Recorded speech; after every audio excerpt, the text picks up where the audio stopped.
definición de estos conceptos que es bastante debatido en la literatura y cuáles son, según, pues digamos, lo que sucede con estos pacientes, eh,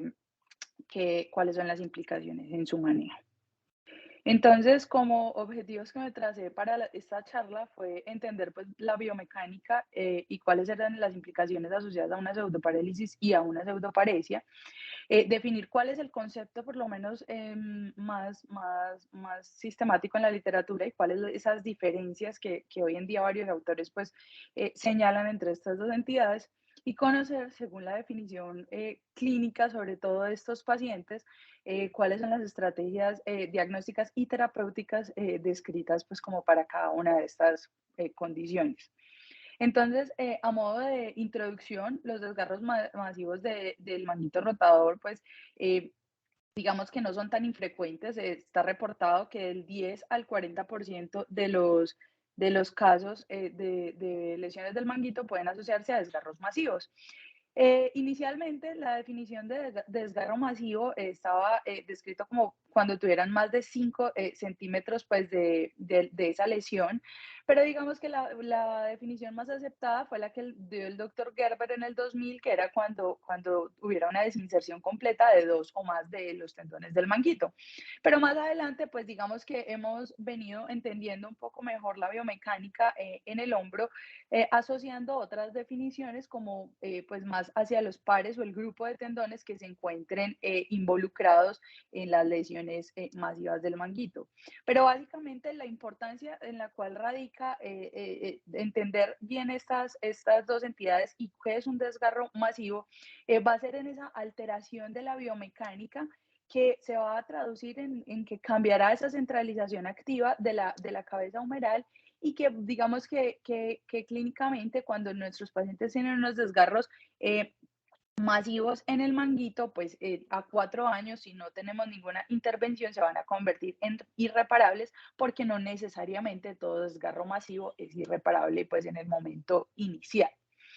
Eh, Algunos, pues digamos que la importancia radica en los desgarros del manguito,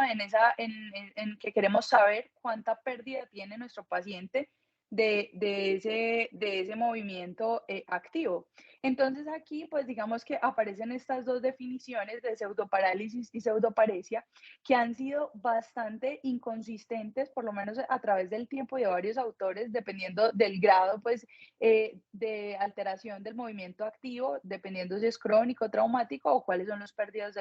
de los arcos de movilidad articular, pues por lo cual esto ha sido, pues digamos, un término bastante discrepante en la literatura, entonces vamos a ver viendo pues como su evolución. Los primeros que definieron este término, la pseudoparesia, fueron estos autores en el 2005. Ellos definían pseudoparesia como tal, porque definen que la paresia, digamos, cuando uno busca la definición de paresia y parálisis, la paresia es la pérdida completa de ese movimiento. Ellos inicialmente definieron que era la elevación por debajo de 90, una elevación pues anterior con pasiva libre, que fuera secundaria a la ruptura del manguito. Digamos que aquí se empezó a tratar de aclarar estos temas, pero es bastante contrario a lo que vamos a ver que ha pasado más adelante. Posteriormente, en el 2017, estos autores pues definieron que ya la pseudoparálisis era cuando ya uno pasaba, algunos hablaban en este consenso que era menor de 90, luego, para la parálisis mayor de 90, luego llegan estos autores y nos dicen que cero rangos de flexión activa, lo llamemos parálisis y cuando lleguen a 90 será la paresia. Y ellos trataron de combinar como esos hallazgos estructurales y biomecánicos, pero pues no establecieron unos rangos claros, entonces pues tampoco digamos que se unificó este concepto. Y esto es lo que ha pasado pues a través de la migración de la historia con los conceptos de varios autores, definiendo pues digamos los más nuevos, incluso en rangos tan pequeños como 45 grados, pues para ya ir disminuyendo de 90, 60, 45 y los más nuevos pues vamos a ir viendo que son incluso menores y teniendo en cuenta otros factores biomecánicos. Incluso el doctor Hawkins y colaboradores en el 2017 ya empezaba a hablar de algo que se llama una pseudoparálisis real, que es lo que se trata de aclarar durante el examen clínico para poder definir cuál es el tipo de lesión que tiene nuestro paciente y cuáles son las estrategias. Digamos que una de las definiciones más nuevas es esta que proponen estos autores pues de una revisión que es del 2021, en el que ellos definen pues que después de la migración de estos conceptos a través de la literatura, la pseudoparálisis se asocia con rangos de movimiento activos menores de 45 y la pseudoparesia entre 45 y 90. Entonces cada vez vamos bajando esos rangos, pero lo importante que más que los grados como tal que seguirán siendo debatidos, como veremos, es definir cuál es la lesión que tiene nuestro paciente. Entonces, ¿qué es lo importante o digamos a grandes rasgos en esta definición? Que la pseudoparálisis va a ser esa pérdida del efecto motor a pesar de una inervación normal, pérdida completa, y la paresia, muy diferente a lo que empezamos viendo en las definiciones, va a ser esa función muscular débil, pero con, pues, digamos que con algo de compensación. Y esto se va a representar en que no es lo mismo, son diferentes las lesiones estructurales en un paciente que tenga una pseudoparálisis en comparación a una pseudoparesia. Incluso algunos autores pues enfatizan o empezaron a enfatizar como estos autores en el 2017 que ese movimiento, pues sobre todo la integridad del subescapular y ese cambio y la compensación escapulotorácica a partir de los 45 grados es lo que ha hecho ir bajando estos grados de definición de la pseudoparálisis pues, a través de las publicaciones. Biomecánicamente, entonces, obviamente, como hemos visto en otros módulos, la estabilidad pues, de la articulación glenohumeral va a depender de esa interacción balanceada entre todos los músculos, digamos, de la región escapulo-humeral. Eh, cuando existe pues no solo que todos funcionen, sino que haya un equilibrio entre esas fuerzas, porque como hemos visto pues ya en los otros módulos, como tal, los estabilizadores estáticos en el hombro no funcionan por los amplios grados de movilidad, entonces vamos a requerir pues sin duda esos estabilizadores dinámicos y ese equilibrio entre los estabilizadores para mantener la centralización y el centro de rotación de la articulación. A grandes rasgos, como hemos pues ya venido repitiendo, el manguito rotador va a ser como esa contratracción, por así decirlo, a esa tracción del deltoides que pues va a tratar de migrar de forma superior la cabeza humeral. Entonces, cuando tenemos esa pseudoparálisis y esa pseudoparesia, lo que vamos a tener es una dificultad o una pérdida, dependiendo de cuál sea uno de los dos términos de esa centralización activa por parte del manguito, tratando de contrarrestar las fuerzas deltoideas. Y el doctor Collins pues, y colaboradores en varios estudios que él ha publicado, pero digamos que esta fue la clasificación. Él trata de definir como 5 unidades funcionales, que son estas que vemos aquí en la tabla, en el manguito. Son 5 porque son los 4 músculos, pero el subescapular lo dividía en superior e inferior. Y los definió pues en unos tipos dependiendo pues cuáles son las unidades musculares pues, y musculotendinosas lesionadas. Entonces, él ya desde sus estudios iniciales definía que para uno perder esa capacidad de abducción por debajo de los 90 grados, que era la definición en su momento de pseudoparálisis en el eje pues, de la escápula, usted debería tener algunas condiciones. Una de esas, pues por lo menos él evidenció, fuera que tuviera esa pérdida, pues como el tipo B, que sería esa pérdida de las unidades anteriores completas más el supraespinoso, que era, digamos, el riesgo más alto de pseudoparálisis, que tuviera las 3 superiores, siendo el tipo C, que tuviera infrasupra y superior, porque acuérdense que lo dividió en dos, o que tuviera las posteriores, y esto pues iba a representar un riesgo de lo que en su momento se llamaba una pseudoparálisis, pero que para ese punto lo definíamos como menor de 90 grados. Y cada vez, pues nos hemos dado cuenta que no solo es como las unidades funcionales aisladas que presenten la lesión, sino que hemos ido entendiendo que la mitad inferior del subescapular es bastante importante para ese centramiento, pues como ese equilibrio de las fuerzas. Varios autores han definido que las lesiones del subescapular, y algunos pues otros factores como la infiltración grasa van a restringir esa abducción por hasta los 45 grados, pues que ya vamos bajándolo, y va a favorecer ese escape antero superior y la pérdida pues de ese equilibrio y ese centramiento de la cabeza humeral, porque como hemos visto el subescapular, sobre todo en esa porción inferior, actúa pues como en contra de esas fuerzas del deltoide, sobre todo pues en estos puntos para iniciar la flexión. Entonces, como vemos, digamos que la imposibilidad de contrarrestar estas fuerzas lo vamos a ir determinando como una pseudoparálisis, y la disminución de la fuerza va a ser una pseudoparesia. Lo que va a ir cambiando son los rangos, pero digamos que a grosso modo esas son las dos opciones. Y algunos otros autores pues han tratado de evaluar si existen algunos factores anatómicos, hemos pues tratado de entender un poco más la etiología de estas rupturas masivas atraumáticas, por así decirlo, y definen pues que no solo pues son, o sí esas son las fuerzas de los músculos y los pares acoplados, pero van a haber algunas representaciones anatómicas y cuantificables mediante las cuales podemos evaluar pues cuál es esta relación digamos, las fuerzas deltoideas y las restrictoras del manguito. Entonces, asociaciones por ejemplo, del ángulo crítico, que ya lo hemos hablado pues previamente, que es como esa cobertura acromial por encima del 35, distancias acromiohumerales, las morfologías del acromion en el plano sagital, y posteriormente pues se ha definido una forma que es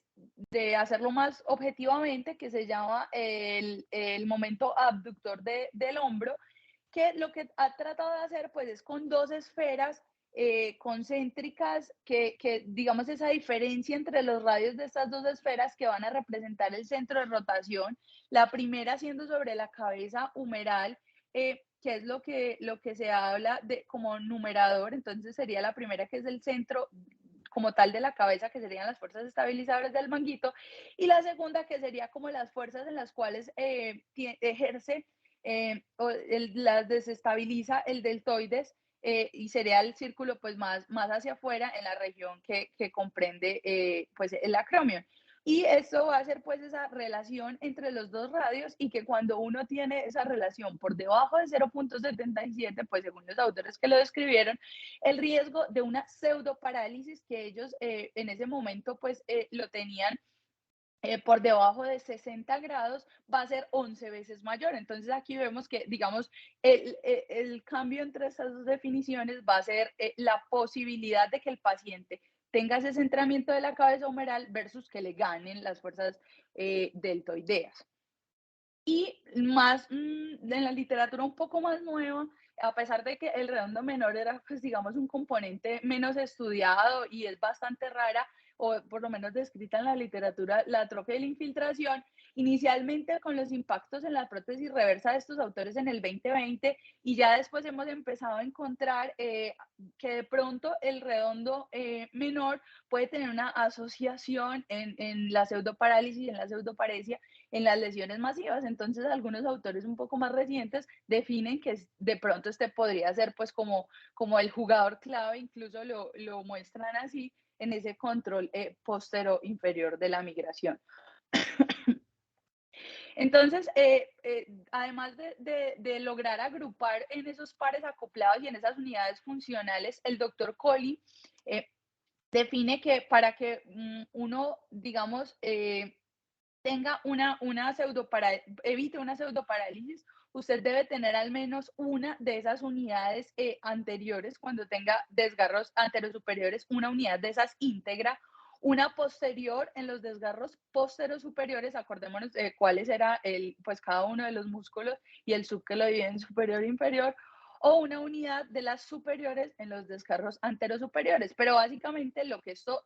pues más que aprenderse cuál de los que se lesiona, es lo que nos puede ayudar a evitar una pseudoparálisis, es que nuestro paciente tenga un punto de apoyo para ese manguito, para que ese manguito contrarreste las fuerzas del deltoides por encima de la línea del ecuador. Entonces, si tenemos un punto de esos de apoyo, digamos que nuestro paciente puede no tener una pseudoparálisis. ¿Y eso pues, qué implicaciones o qué representaciones se ha encontrado en algunos estudios? Este, por ejemplo, es uno del año pasado, fue una corta retrospectiva, lo dividieron en dos pacientes, aquí ya bajando la pseudoparálisis a 45 grados y pseudoparesia de 45 a 90, y evidentemente ellos encontraron que todo esto teórico que hemos venido hablando, del ángulo crítico, la inclinación, la infiltración, puede, digamos, asociarse a que nuestro paciente tenga una pseudoparesia. Adicionalmente, pues en su estudio, ellos evaluaron según la lesión que tuvieran los pacientes. Obviamente vemos para los arcos de movilidad, digamos, es exponencial o lineal esas fuerzas que requiere pues los pacientes cuando no tienen ninguna lesión, pero que cuando vamos perdiendo cada uno de de las unidades funcionales, el paciente va a tener que realizar pues como más fuerza para llegar a la misma posición. Y esto pues es lo que vamos a ir representando, o lo que va a ir perdiendo nuestro paciente cuando vamos teniendo lesiones que, sobre todo pues en estudios como este del año pasado, lo asocian a lesiones del supra con subescapular. Ya la fuerza, digamos, se crece exponencialmente hasta 4 veces más. eh, para que nuestro paciente llegue al menos a los 45 grados, y que cuando tiene lesión de infra, supra y subescapular ya ni siquiera se podría empezar esta, este movimiento de flexión anterior. Y entonces, pues también definen otros factores que clásicamente pues, han sido de mal pronóstico para nuestros pacientes cuando tenían ya la lesión, pues que hablábamos de más del 50% del subescapular, que fuera esa región inferior que pues la literatura ha venido encontrando que tiene más riesgo y que este puede ser un papel crucial, y las infiltraciones, pues sobre todo después del estadio 3 de Gutalier, pues van a representar que nuestro paciente tenga una pseudoparálisis, que es, digamos, cuando ya no, el paciente no puede realizar ese movimiento y no tiene cómo compensar esas fuerzas deltoideas. Entonces, básicamente, lo que hasta hace poco, con algunos estudios, porque la evidencia no es muy fuerte en lo más nuevo, es que cuando nuestro paciente perdiera completamente esa capacidad para hacer la flexión, para iniciar esa flexión, pues obviamente por un sub irreparable, más todos estos factores pues que hemos visto en los artículos, la opción más predecible va a ser una prótesis reversa, aunque vamos a ver que con algunas salvedades, pues unos estudios más recientes pueden cambiar un poquito, y que la pseudoparesia, pues podremos pensar más en una preservación articular, pues en otro tipo de cirugía para nuestro paciente. Recordando que en los más nuevos, el redondo menor ya empieza, pues por lo menos empezamos a notar que puede jugar un papel importante para nuestro paciente. En cuanto a la presentación clínica de estos pacientes, pues obviamente siempre debemos hacer una historia clínica completa, definir si es agudo, crónico, si fue doloroso, traumático, qué fue lo que pasó, hacer un examen completo del manguito rotador, definir si nuestro paciente tiene una activación del deltoides y que no tenga una lesión pues de la raíz de S5 o motor axilar. Y evaluar obviamente los arcos de movimiento activo de flexión, pues flexión frontal, digámoslo así, y abducción, que va a ser pues como lo que va a ir definiendo, aunque ha cambiado un poco, cuál es la etiología de nuestro paciente. Y para la diferenciación clínica, varios autores sugieren pues que se puede hacer para tratar de aislar si nuestro paciente lo que hace es una inhibición de los arcos de movilidad por dolor o si de verdad está cursando con una pseudoparálisis. Se puede hacer el test de lidocaína, pues infiltrando anestésico local, pues para evaluar posteriormente, quitando, digamos, ese factor del dolor, si nuestro paciente tiene mejores arcos de movilidad. Entonces, ya entendiendo que inicialmente pues lo teníamos con unos rangos muy absolutistas, por así decirlo, hemos venido entendiendo que el subescapular juega un papel vital, el redondo también, los pares acoplados. Digamos que ya más recientemente, pues, o por lo menos esto fue lo más reciente que logré encontrar en cuanto a definiciones de este tema, fue una revisión que hicieron, que salió publicada este año. Entonces ya no solo miramos si nuestro paciente tiene una flexión anterior y una abducción en el plano escapular, pues que es esa elevación anterior activa, que en este caso los autores pues ya en los estudios más recientes hablan que la pseudoparálisis sea cuando hace 0 grados de elevación anterior activa y la pseudoparesia cuando pasa de ahí incluso hasta 45 grados, sino que ya empezamos a evaluar si nuestro paciente tiene de pronto, pues también los otros componentes para definir cuál puede ser la opción quirúrgica, pues o la opción terapéutica más predecible. Entonces, ya no solo evaluamos esa flexión anterior, sino que también ellos definen que se debería evaluar la rotación externa activa, pues ellos le ponen las siglas de REA, para ver pues los rotadores simple y redondo, lo definen como una paresia de rotación externa activa cuando tenga esas abducciones por debajo de 45, lo refieren, incluso ya lo bajan hasta 20, que no puedan ni siquiera iniciarla, que la paresia la vamos a tener cuando en rotación activa, pues rotación externa activa por lo menos llegue a neutro, la pasiva sí obviamente sea completa y que tenga un lag pues, hasta neutro, no más de ahí. Y ya la parálisis, ellos lo hacen cuando el paciente no tenga, pues, o hablan de la definición de pseudoparálisis en rotación externa activa, cuando el paciente no tenga ningún tipo de rotación y el lag llegue hasta menos 40 grados de esa rotación. Adicionalmente, entonces ya meten otra clase, pues otro punto adicional, otra definición de pseudoparálisis adicional, que es con la rotación interna activa. Nuevamente, entonces, ellos definen como parecia cuando el belly press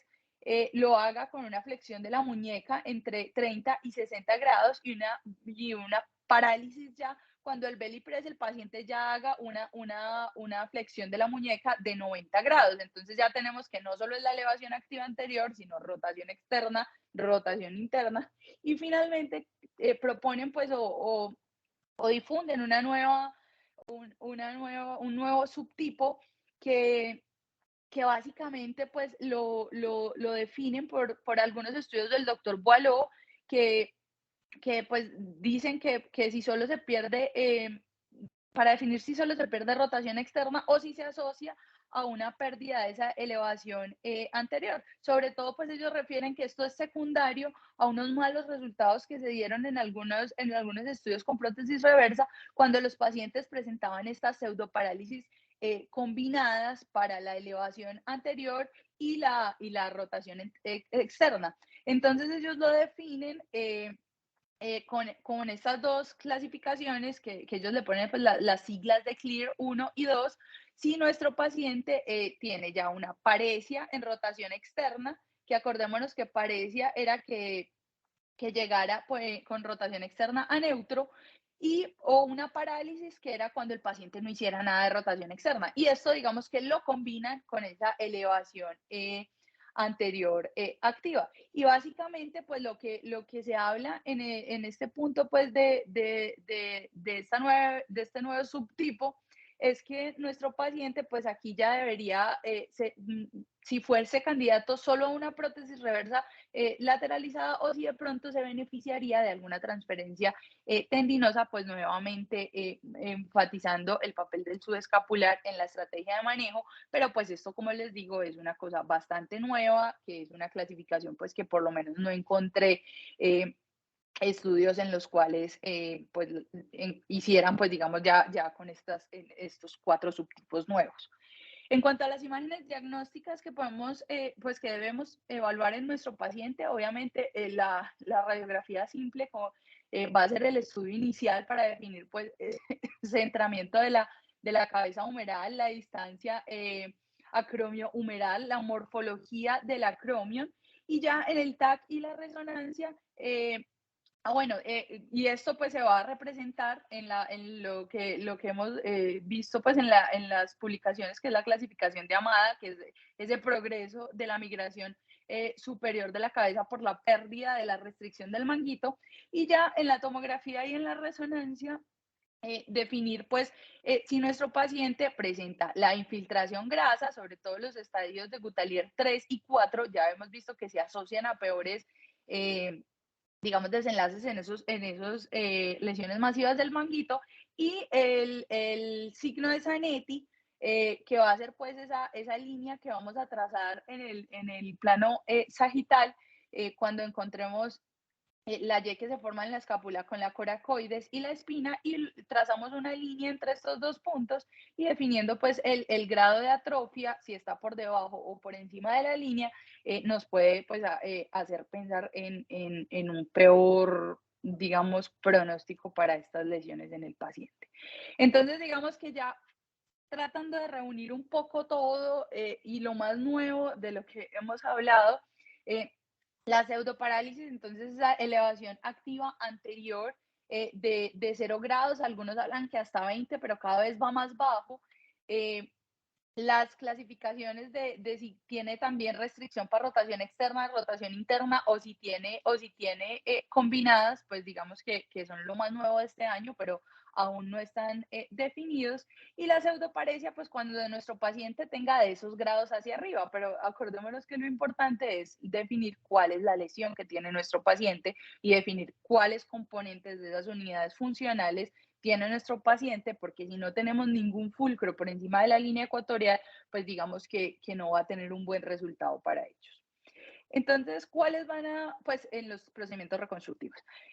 ¿Cuáles son las estrategias que ya definiendo toda esta biomecánica y la clínica podemos tener para nuestro paciente? Entonces, el tratamiento conservador está descrito, incluso el doctor Collin y colaboradores en uno de sus estudios que hicieron con pacientes con pseudoparálisis, pero en este momento lo definían como menor de 90. Se refirieron que con el manejo conservador, pues el manejo no quirúrgico, que son ejercicios de fortalecimiento pues del deltoides y los periescapulares, encontraron que casi en más de la mitad de los pacientes pues muy buenos arcos de flexión a los 2 años, y también se puede hacer un fortalecimiento, por ejemplo, del dorsal ancho para tratar de contrarrestar ese deltoides que está superando al manguito. Pero este pues va a ser el tratamiento que vamos a ofrecer como primera opción en pacientes con de pronto algún perfil de riesgo un poco mayor, en los cuales pues no podamos llevar a cabo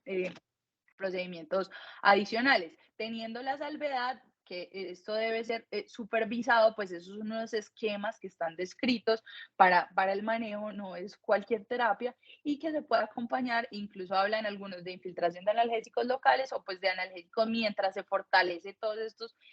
músculos periescapulares para contrarrestar esas fuerzas deltoideas. Ya hablando del tratamiento quirúrgico, entonces debemos definir cuál es la reparabilidad. Lo primero que hay que definir es cuál es la reparabilidad de nuestro paciente. Si tiene unos criterios de reparabilidad que están descritos como infiltraciones, pues o de peor pronóstico para esta reparabilidad, que son esas infiltraciones como vimos Gutalier por encima de 3, o algunos otros hablan pues que sea más grasa que músculo, que es un poco más práctico para el diario, que tenga retracciones del supraespinoso,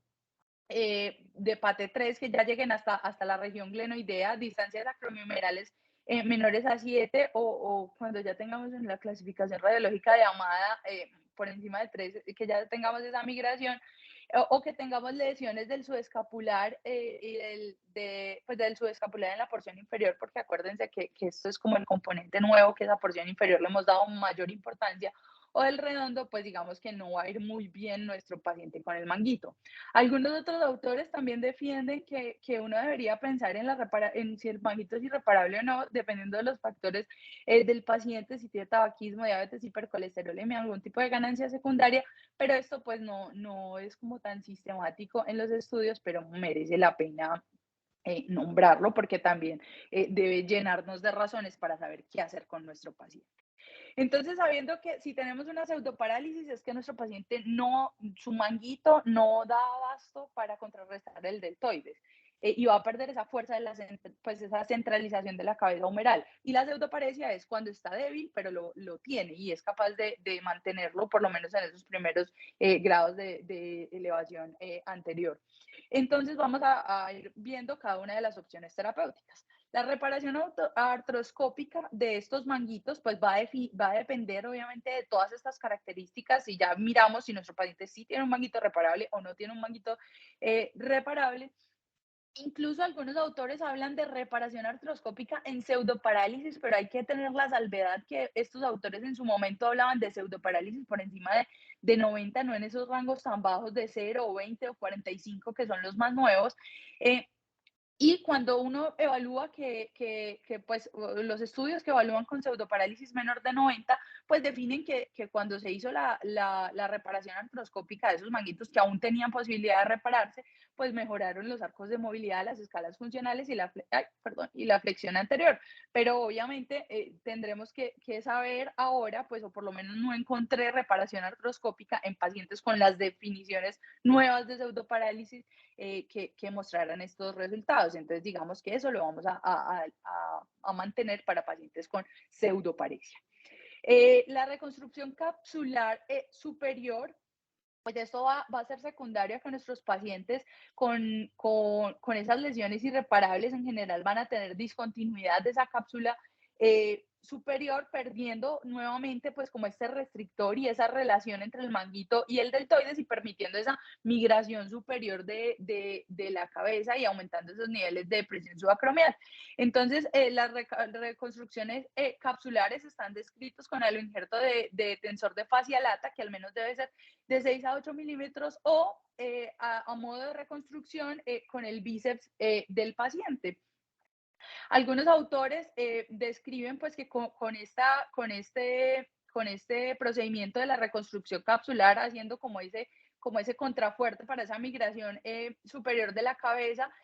pues han tenido unas reversiones de pseudoparálisis entre el 90 y el 96%, pero nuevamente vuelve y pasa que la definición de pseudoparálisis para muchos estudios ha sido menor de 90. Entonces, digamos en este momento, pues para pseudoparesia puede ser una de las opciones con bastantes buenos resultados, pero para los nuevos análisis de pseudoparálisis con esas lesiones en la porción inferior del subescapular, pues digamos que todavía la literatura no está tan sustentada, pero podría ser una alternativa, pues en algunos estudios que mejora en parte pues como los desenlaces en nuestros pacientes. Las transferencias tendinosas son otra de las opciones pues, que se plantea cuando uno busca cuál de estas dos, para estas dos entidades, pues cuáles son las intervenciones. Los autores en general lo describen que sea para pacientes jóvenes en los cuales usted pues por ser un paciente joven que no desea una artroplastia aún en el momento, puede tener algunas mejorías en rangos de dolor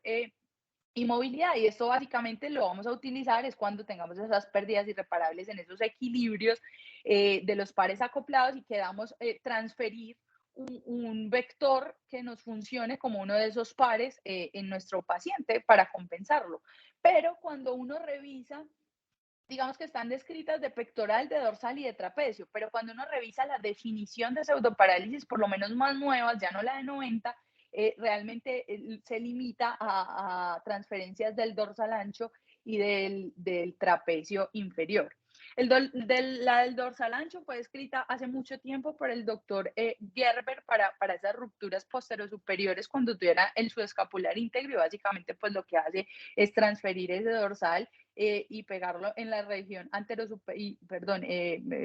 anudarlo en la región anterosuperior de la cabeza humeral con resultados incluso en estudios mucho más recientes, como este del 2008, que fue hecho con 29 desgarros masivos y que aquí ya bajaban esa definición de, pues, o este punto de pseudoparálisis. Ellos no lo hicieron con esa intención, pero cuando uno revisa la elevación activa en promedio era de 56 grados, entonces digamos que ya se asocia un poco más a las definiciones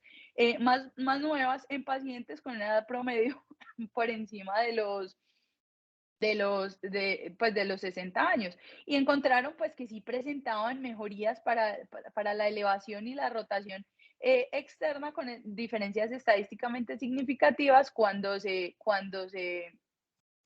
evaluaba pues esta transferencia del dorsal ancho.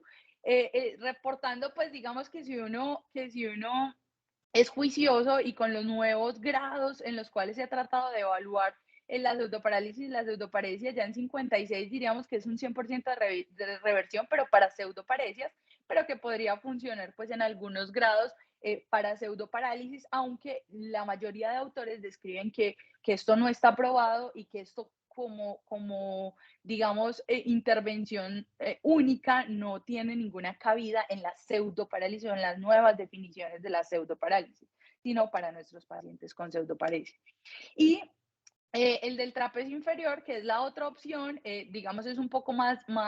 reciente, lo han descrito también de forma abierta y de forma artroscópica, y algunos estudios como este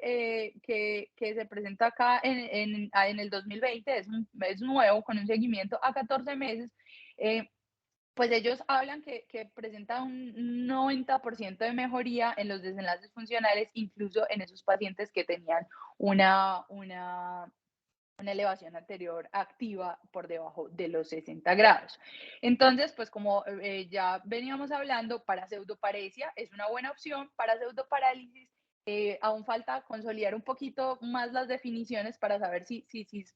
como intervención única funciona para nuestros pacientes o simplemente puede ser una reversión hasta cierto punto, pero le debemos adicionar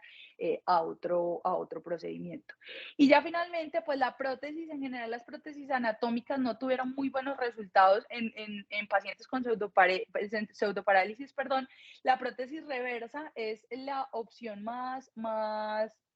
eh, predecible en los estudios en estos pacientes con pseudoparálisis. Adicionalmente, esos pacientes pues que sean mayores de 65 años o que ya tengan algún grado de osteoartrosis, por lo cual pues uno sugiera que les puede ir mejor en cuanto a resultados o ser una opción más predecible la prótesis reversa. Y lo importante, pues digamos con esto, es que las reversiones de las pseudoparálisis, variando un poco los grados, se han reportado hasta en el 96%, pero digamos que es lo más consistente para cuando hablamos de pseudoparálisis, es lo más predecible para nuestros pacientes y con seguimientos que ya llevan incluso algunos estudios hasta 20 años. Pero como vimos, pues algunos más recientemente hablan que cuando usted ya en nuestro paciente tenga pues digamos en esas nuevas definiciones de este año, cuando nuestro paciente tenga esas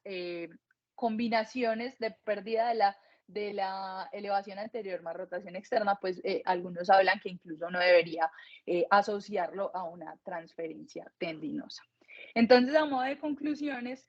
las lesiones masivas del manguito rotador son bastante incapacitantes para nuestro paciente, pues pudiéndolos llevar a los pues, a arcos de movilidad y a definiciones de pseudoparálisis o de pseudoparesia. Definir claramente, y digamos que en la literatura no exista eh, como peleas entre estas definiciones, pues aún no lo tenemos. Cada vez que uno revisa o cada vez que uno lee un artículo, encuentra que cambian un poco estas definiciones, pero digamos que lo que sí debemos saber es que la pseudoparálisis se asocia a mayores lesiones o a diferentes lesiones, sobre todo pues asociándolo ya a esa región inferior del subescapular. Miren que ya hablamos también del redondo, la pérdida de las unidades funcionales y la infiltración grasa, pues todo esto va a ser, digamos, peor en los pacientes con pseudoparálisis en comparación a pseudoparálisis, y las lesiones van a ser diferentes y esto es lo que debemos tratar de aclarar en nuestro paciente. La toma de la decisión terapéutica pues va a depender del tipo de lesión, de si nuestro paciente tiene una pseudoparálisis o una pseudoparesia, cuáles son las estructuras que tiene y qué tipo de paciente tenemos. Y los resultados más predecibles en pseudoparálisis y con seguimientos a más largo plazo, sobre todo en esas poblaciones mayores, pues se los lleva por mucho la artroplastia reversa. Y a modo pues como de tratar de crear un algoritmo, que de hecho es el que proponen en esta última revisión que les mostré de este año, sugieren pues que las lesiones del manguito reparable obviamente se llevan a reparación. Cuando ya sean irreparables en los pacientes que estén indicados iniciar con el manejo no quirúrgico, si son jóvenes, sin osteoartrosis y con altas demandas, digamos que uno podría llegar a pensar en hacer esas reparaciones parciales asociadas a procedimientos de reconstrucción capsular o transferencias tendinosas, sobre todo para ganar tiempo en algunos casos de nuestros pacientes, aunque otros autores definen pues que tienen muy buenos resultados, pero digamos que esto no ha sido tan estandarizado. Si son pacientes mayores o con bajas demandas o tienen una pseudoparálisis, digamos, clara, los desenlaces más predecibles van a ser con esas prótesis reversas y también en cirugías de revisión o cirugías fallidas o pacientes pues en los que hemos hablado pues que no tenían tan buenos resultados cuando se asociaba a esa pérdida de la elevación anterior más la rotación también perdida pues parálisis en la rotación externa, pues ya algunos autores hablan incluso que uno debería hacer una prótesis reversa asociado a una transferencia tendinosa. Y esto es lo que les tenía para el día de hoy. Laurita, felicitaciones.